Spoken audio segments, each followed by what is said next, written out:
we haven't actually talked about your special training. No. And why it is that you do have some parallels with Duncan O'Finionan. And so having talked about the sort of Defense Authorization Act, at least on a very surface way, and explain that that is your motivation, can we actually go down that road to where we talk about where you've been and some of the information you have? Because your I don't know if it's your clearance level that gave you that, the additional information about black projects and about certain aspects of, well, to name Area 51 specifically, possibly other places that you haven't told me about yet. Do you want to go, start down that road slightly? Sure. The level of secrecy and secret facilities and the capabilities of our nationally kept secrets would shatter most people's imagination of what is possible. Area 51, Los Alamos, Dulce, 100 other top secret bases where information is kept or hidden from the public in general, it would be very hard to accept that all of this information that is currently held secret and classified is actually real. And you know this because why? Because I've experienced things in the military that I've then told people about, and by and large, people that have never held a top secret clearance would call me either, at the mildest, a liar, the greatest accusation, crazy. Certainly my experience at Area 51 and PSY training and what I learned there and the abilities that evolved from that training session that we all seem to pick up on rather easily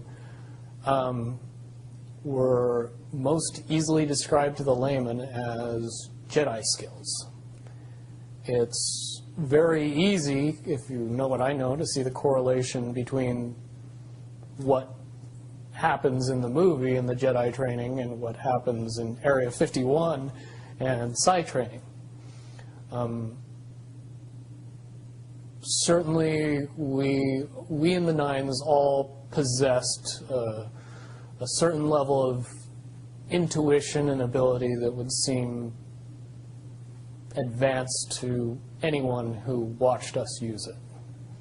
Can you elaborate on what you may have come across? Because if you're using these abilities, you're in Area 51, at what level did you go down to, or whatever? Are you aware of off-world craft? And I mean, you know what's out there in I'm not sure how much you know about Camelot, but I assume that you know the general amount of information on the internet.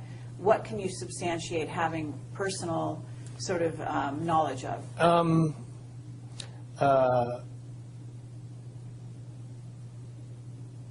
Extra beyond human abilities for every human,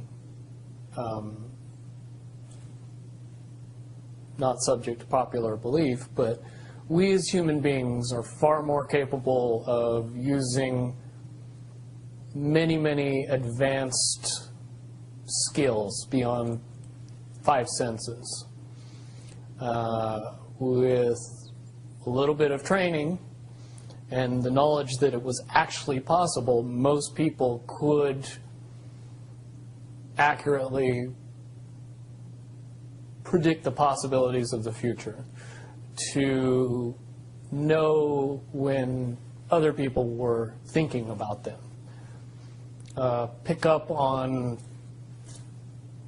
what is easy to describe as reading people, where you don't really need to use your 5 senses to be able to know what somebody else is thinking or feeling.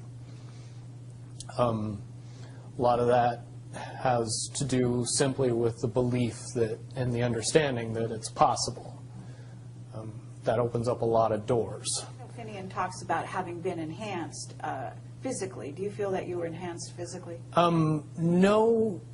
When I hear Duncan's story, the things that he experienced are very similar to what I experienced, based on the fact that you were never told that the actual belief in what you were doing was giving you the ability.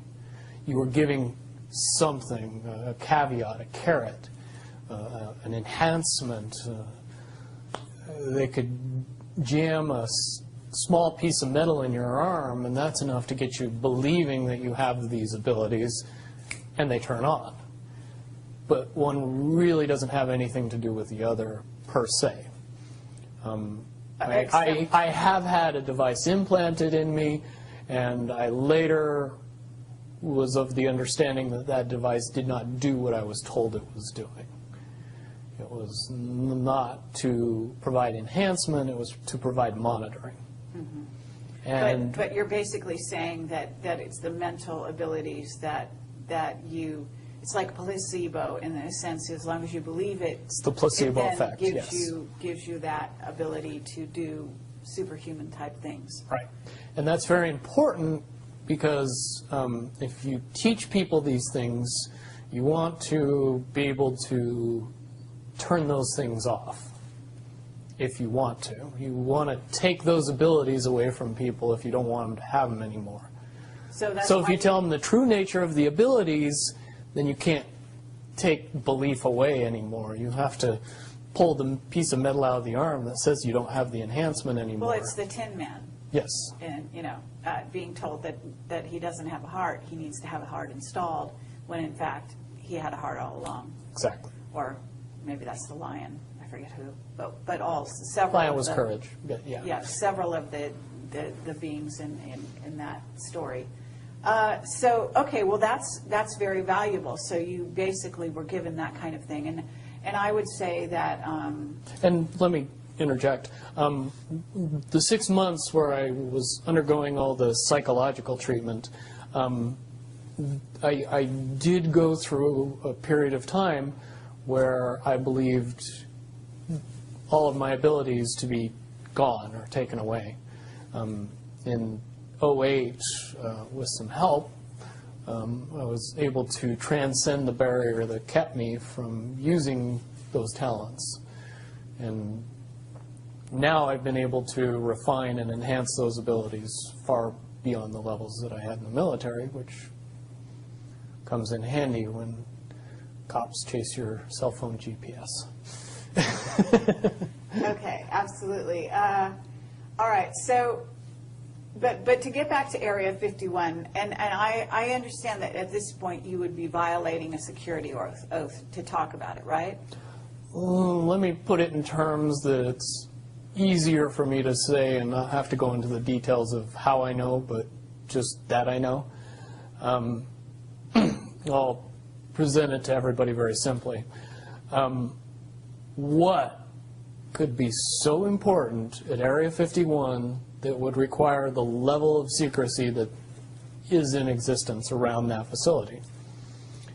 Well, certainly if I said that we kept the U.S. space fleet there, and that space fleet was what we would understand to be UFOs, even though the technology is easy to describe and easy to talk about and easy to educate people on, you need a lot of background in the evolution of the science that makes those things possible to be able to accept that the U.S.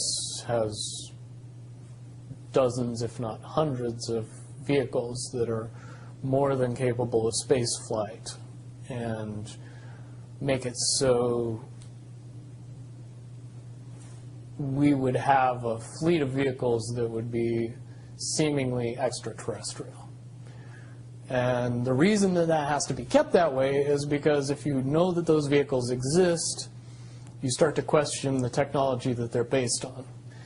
And when you start to do that, then you start to question why we're still using petroleum products and solid rocket boosters and everything else, and things get quickly out of hand after that. So to keep those vehicles a secret is to keep everything else a secret, which is why you would need that level of security to prevent anybody from finding out about it. Okay, but that space fleet, as you call it, is capable of going anywhere easily throughout the solar system without much time or hindrance to the occupants. Okay, and explain how fast one could get to Mars, for example. Just below the speed of light. Okay, but in an hour? A day, I would A day. say would be more reasonable. Okay. Incredibly fast. Okay, have you seen these vehicles yourself? I've seen one type of one vehicle. Okay. And compared to when I saw it, which was more than 10 years ago, and what should exist now, I would say that it was a tinker toy bucket of parts compared to what we should have in existence now, based on the evolution of the technology that I know. As far as the off-world basis, I do not possess any personal knowledge. I do, however, believe in and have seen information that would suggest that anybody with a decent telescope could take a look at both the surface of the moon and the surface of Mars and see some things that look very terrestrial. Sure. And things that didn't exist 20, 30 years ago. One of the caveats that I do have some personal information that I did get personally involved in was some information that had to do with the stargates and looking glass, and more specifically the 2012 problem with those projects.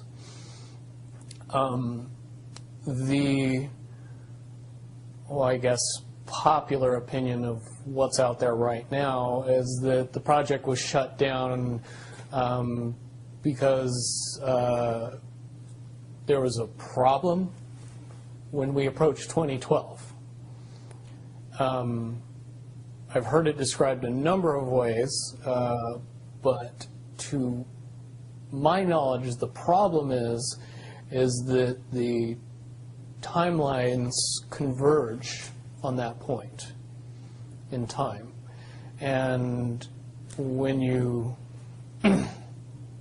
know enough about the Stargate projects and the Looking Glass project to know that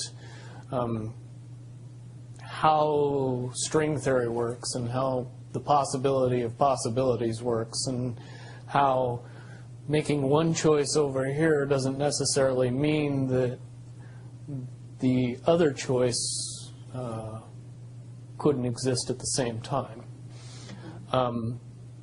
But once you get your brain wrapped around this subject, you find out that at the end of 2012, in an easy way to put it, the choices that we make become less and less consequential to the future. And eventually we're pushed into this bottleneck of time, no matter which choice we make. And that's important to the people that had access to Looking Glass because